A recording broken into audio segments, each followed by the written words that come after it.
제가 얼핏 듣기로도 디자인 같은 예체능 쪽 위계질서가 엄청 엄격해서 취업해서도 선후배 간 관계가 장난이 아니라는 말을 듣기는 했어요. 근데 이게 만약 선후배 관계가 아니라 사장님과 직속 직원 간의 관계가 되면 어떨까 생각을 해봤거든요. 그리고 당연히 제가 디자인 전공이라거나 한 게 아니지만 디자인 전공에 친한 친구가 있어서 들은 게 꽤 있어요. 걔 말에 따르면 일은 어깨너머로 배워야 하지만 사장님의 체벌 교육은 정석으로 진심을 다해서 진행되었었다고 해요. 정확한 내용을 듣기도 전부터 대충 무슨 느낌인지 감이 오기 시작했는데요. 이게 듣다 보니까 생각보다 더 심각하더라고요. 뭐 회사는 무언가를 배우러 오는 곳이라기보다 일을 하기 위한 장소이니만큼 학교에서처럼 정식으로 뭔가를 가르치지 않는 건 이해할 수 있었어요. 그리고 걔도 나름 디자인 전공자이니만큼 설명을 대충 들어도 어느 정도는 이해 가능한 영역의 일들을 맡아서 했다더라고요. 그러고도 막상 실무에 들어가면 온통 실수투성이어서 수시로 혼이 나곤 했었대요. 물론 여기서 혼이 났다는 건 제대로 하라며 손가락으로 머리를 밀친다거나 하는 게 아니었어요. 그때 사장님은 언제나 일을 할 적엔 손에 뭔가를 붙잡고 했었대요. 하다못해 30cm자를 들고 일했었다는데요. 이런 게 고스란히 걔를 가르칠 때 쓰이는 회초리가 되곤 했대요. 그리고 이런 회초리는 딱히 걔 사정을 봐주지는 않았대요. 문서 작업을 하다가도 실수를 해서 백스페이스 키를 누르려 하는 순간에 30cm자가 살짝 휘어질 정도로 걔 손등을 향해 휘둘렀다는데요. 그 와중에도 아파하기는커녕 재빨리 수정하느라 정신이 없었대요. 걔가 무슨 타자기 시대에 일했던 것도 아니고 버젓이 PC로 일을 했던지라 글자 좀 삭제하는데 무슨 제약이 있던 게 아니었어요. 이런 사소한데도 이렇게까지 까다롭게 구는데 정말 중요한 업무에서 실수를 하면 무슨 꼴을 당할지 짐작되잖아요. 걔는 대학교 간 거치고는 졸업도 하기 전에 일을 하기 시작했던지라 재수까지 하고 대학교 다니며 알바하던 저랑 비슷하게 시기가 겹쳤었어요. 그런 저조차도 걔가 무슨 말끝마다 사장님 회초리에 혼이 나가며 일을 하는 줄은 몰랐죠. 근데 걔는 그것조차도 각오를 하고 들어갔기 때문에 상관없다고 하더라고요. 그치만 그런 걔조차도 기겁을 하는 때가 사장님이랑 같이 출장을 나갈 때였대요. 당시 걔는 운전도 할 줄 알아서 당연시 운전대는 걔가 잡았대요. 그렇다고 옆에 앉은 사장님이 노는 건 아니어서 불만은 없었대요. 그 와중에도 거래처와 수시로 통화하고 샘플이나 디자인 정리하는 걸 보고 있노라면 걔도 언젠간 저렇게 사장님처럼 일할 수 있게 되어야겠다는 생각만 했다던데요. 근데 아무리 바쁜 사람이라도 이동하는 내내 일만 하지는 않을 거잖아요. 이 사장님이라는 분은 엄청난 멀티태스킹 능력을 가지고 있어서 거래처랑 통화하고 있는 와중에도 눈이나 손까지 그냥 놀리는 경우가 없더래요. 업무 시간에 키보드 타자 소리 시끄럽다고 애 손등에 회초리질하는 사장님인데 자동차 안에서는 오죽했겠어요? 물론 이동 간에 시끄럽다고 뭐라 한 건 아니었지만 걔가 운전하는 와중에 모든 게 그렇게나 마음에 들지 않았었나 봐요. 차선 변경하는 타이밍이나 깜빡이 넣는 시간 등등 뭐 하나라도 거슬리는 순간에는 그렇게나 몸을 찔러댔다는데요. 이게 엄청 위험한 게 운전하고 있는 순간순간 그런다는 거예요. 그렇다고 가볍게 충고의 의미로 찌르는 것도 아니고 그렇잖아도 민감한 옆구리 같은 곳을 쿡쿡 찔러대는데 그야말로 인정사정 없이 후벼 파듯이 했었다는 거예요. 그럼 걔는 찔리는 그 순간마다 펄쩍 뛸 만큼의 고통이 밀려오지만 당연히 참을 수밖에 없었겠죠. 그리고 그 순간마다 두 사람이 탔던 차량은 실시간으로 도로 위에서 출렁였을 거고요. 그러면 당연히 함께 타고 있던 사장님이라는 사람도 생명의 위협을 느꼈을 텐데 끝까지 얘를 그냥 놓아두지 않았었대요.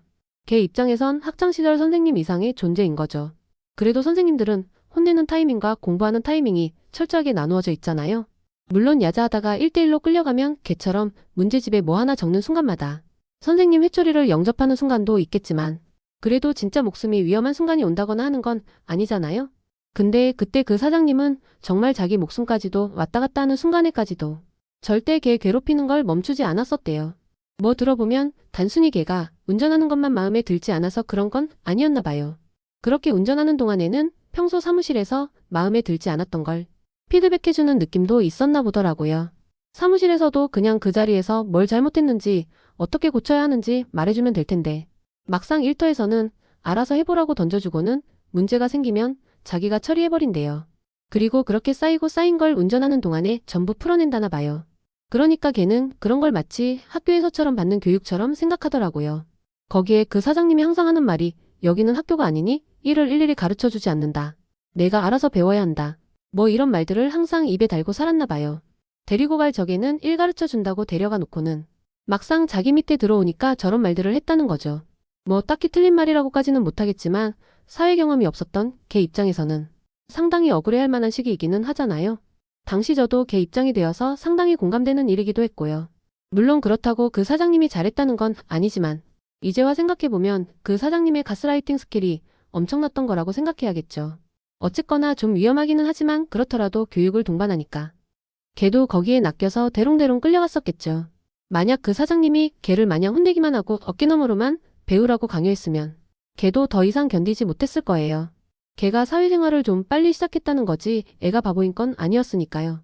물론 그렇다 하더라도 그 사장님의 직원 교육이 좀 지나치다는 건 변함이 없어요.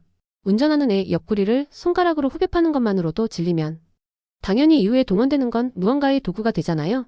하물며 이 사건이 벌어진 시기는 지금보다도 한참 전이니까 그 사장님이 가지고 다니는 도구도 얼마나 원시적이겠어요? 특히나 직업적으로 그림을 그리시는 분이다 보니 뭐든 튼튼한 건 기본이었나 봐요. 그냥 사소한 자로 쓰일만한 도구들도 그 강도가 장난이 아니었나 보더라고요.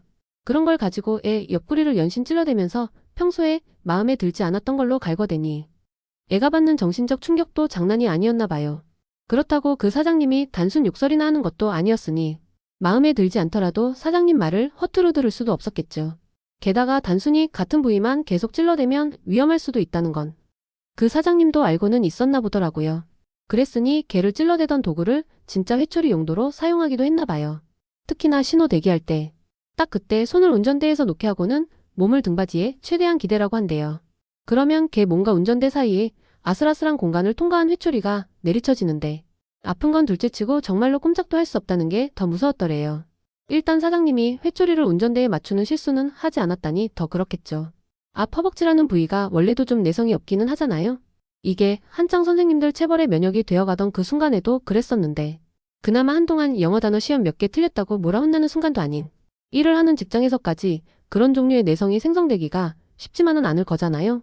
그 사장님 손속이 원래 좀 맵기도 하고 손찌검도 잦았다고는 하지만 기본적으로 걔는 회사에 소속되어서 일을 하는 게 메인이기는 하잖아요. 아무리 회사에서의 체벌하지만 그래도 솔직히 학교에서보다는 덜했죠. 대신 이 사장님처럼 학교에서조차 잘 건드리지 않는 부위에다가 자주 체벌을 하셨나 봐요.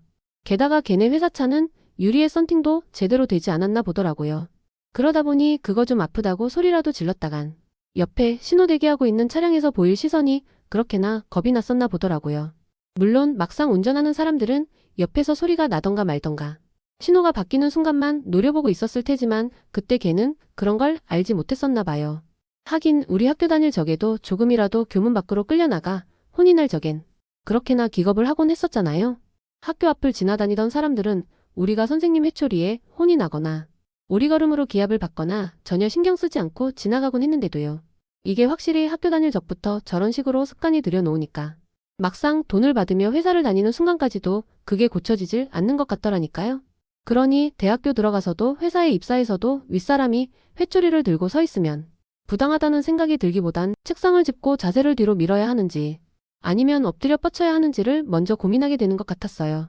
물론 걔의 경우와는 다르게 일반적인 경우라면 일단 책상을 손으로 짚는 걸 먼저 시도하게 마련이었어요. 걔는 최소한 그 회사 다닐 적에는 책상 짚고 자세 잡는다는 선택지는 없었나 보더라고요.